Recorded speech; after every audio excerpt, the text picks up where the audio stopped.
সত্যি তো এতদিন হলো ঠাকুর পড়দের বিয়ে হয়েছে, কিন্তু এখনো কোনো সন্তান হলো না কেন?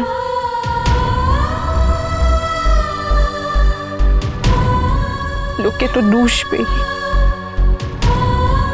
রানীমা, শুনেছি চাকপাড়ায় এক নামকরা জ্যোতিষী থাকেন, তেনার গণনা নাকি একেবারে নির্ভুল। আপনারা একবার তাকে দিয়ে বিচার করিয়ে নিন না।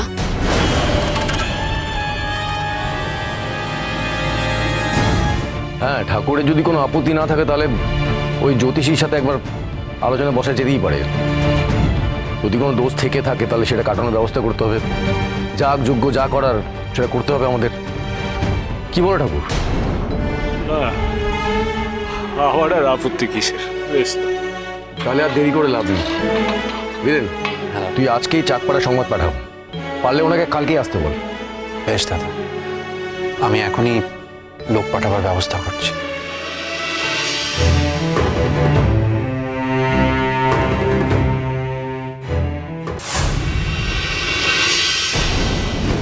সত্যিই তো, এই কথাটা তো কোনোদিন ভেবে দেখিনি।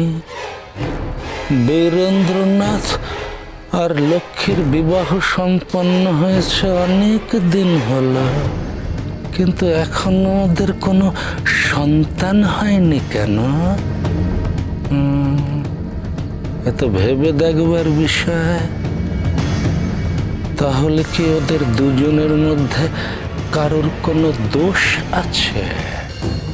না না না, ব্যাপারটা ছেড়ে দিলে চলবে না, এর কারণ আমায় জানতে হবে, জানতেই হবে। জয় শয়তান, জয় শয়তান, জয় শয়তান, অঘোরেশ্বর।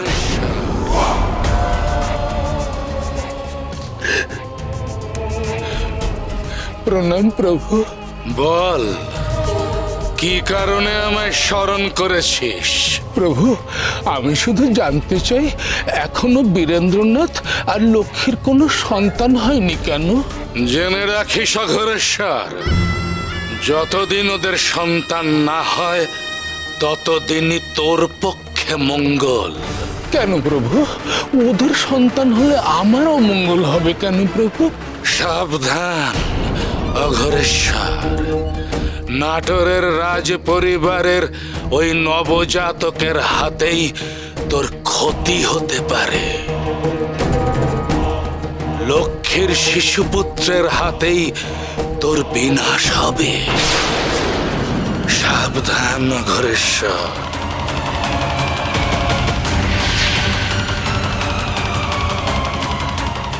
বেশ, তাই যদি হয় তাহলে লক্ষ্মীর সন্তান এই পৃথিবীর আলো দেখার আগেই আমি লক্ষ্মীকেই মেরে ফেলব।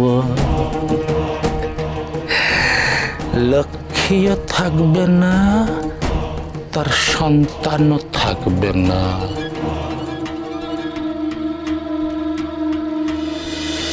বুঝলেন, তুই আজকেই চাকপাড়া সংবাদ পাঠাও, পারলে ওনাকে কালকেই আসতে বল। কাল চাকপাড়া থেকে জ্যোতিষী আসবে, কিন্তু এই জ্যোতিষী রাজবাড়িতে ঢোকার আগেই যা করবার আমায় করতে হবে। জয় শয়তান, জয় শয়তান, জয় শয়তান।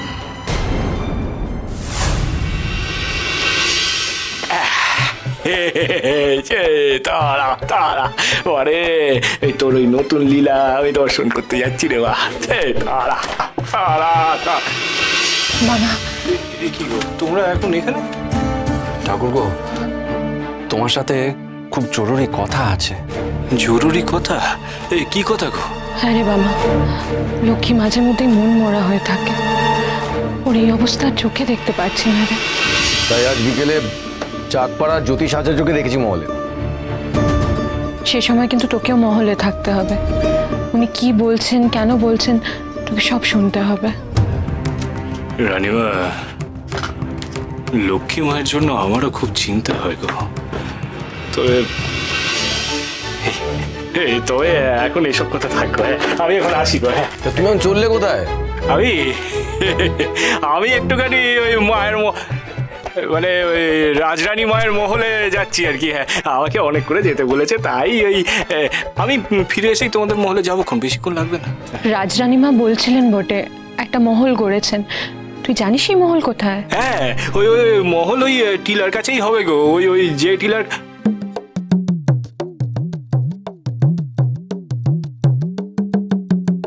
যে যে টিলার কাছে আমি ওই ঝাঁপ মেরে মরতে যাচ্ছিলাম, ওই টিলার কাছেই হবে আর কি। অবশ্য আমি ওই মহল এখনো দেখিনি। ব্যাপারটা খুব আশ্চর্যের, মানে তারাপীঠের এত কাছে এত বড় একটা রাজমহল তৈরি হলো আর আমরা কেউ কিছু জানতেই পারলাম না। তাছাড়া মহল তো আর রাতারাতি তৈরি হয় না, মহল গড়তে এত কারিগর লাগে, এলাকা জুড়ে হই হই পড়ে যায়, আর সেখানে আমরা কেউ কিছু টেরই পেলাম না। খুব আশ্চর্য ঘটনা এটা। আমার ওই মহল দেখা খুব ইচ্ছে ওঠা ঠাকুর। হ্যাঁ, বেশ তো, বেশ তো, চলো না সকলে মিলে চলো, একবারে চাক্ষুষ দেখবে। মা তো রাজরানী নয় গো, সাক্ষাৎ যেন জগৎ জননী। সত্যি রে বানু, রাজরানীমাকে দেখলে, ওনার সাথে কথা বললে মনে হয় মনের সব সংশয় দূর হয়ে গেছে। কিন্তু এরকম হঠাৎ করে আমরা সবাই মিলে গেলে উনি আবার অসন্তুষ্ট হবে না তো? শালা, অসন্তুষ্ট তো উনি হবেনই না, উল্টে আরো খুশি হবে। আসলে আসলে উনি তোমাদের সকলকে খুব ভালোবাসেন গো, বড় স্নেহ করেন।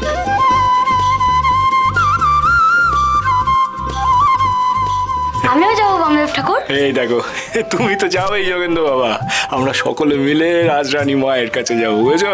চলো দেখি, চলো। এই তারা, এই তারা।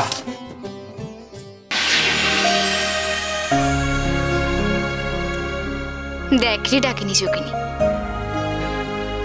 ওরা বামার সাথে আমার মহল দেখতে আসছে। কারা আসছে দেবী? ওই যে অন্নদা, বড় কুমার বীরেন্দ্রনাথ এবং অন্নদার পুত্র যোগেন্দ্র। আমি আমার মহলের কথা ওদের বলেছিলাম না, তাই ওরা মহল দেখতে আসছে। মহল? দেবী, এখানে মহল কোথায়? এ তো ফাঁকা জমি। ওরে, আমি কি ওদের ফাঁকা স্থান দেখাতে পারি? এখানে যে মহল করতে হবে রে। দেবী, আপনি এখন এখানে কেমন করে মহল করবেন? দেখি না, এত অধৈর্য কেন?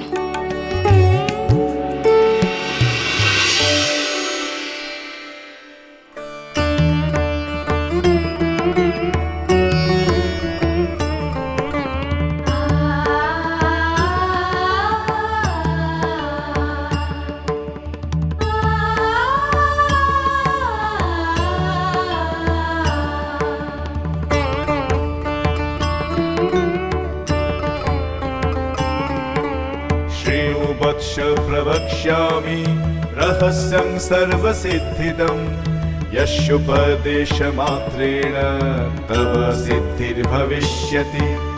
नाम्ना तेन महातारा ख्याता सा ब्रह्मरूपिणी महाशूलत्रयं कृत्वा तत्र चैकाकिनी स्थिता। तारागुणगणाकिरणा तारागुणगणप्रदा तारागुणगणाशक्ता तारागुणगणालय। तारेश्वरी तारपूज्य तारजप्य तु तारण तारमुख्य तु तारख्या तारदक्षा तु तारिणी।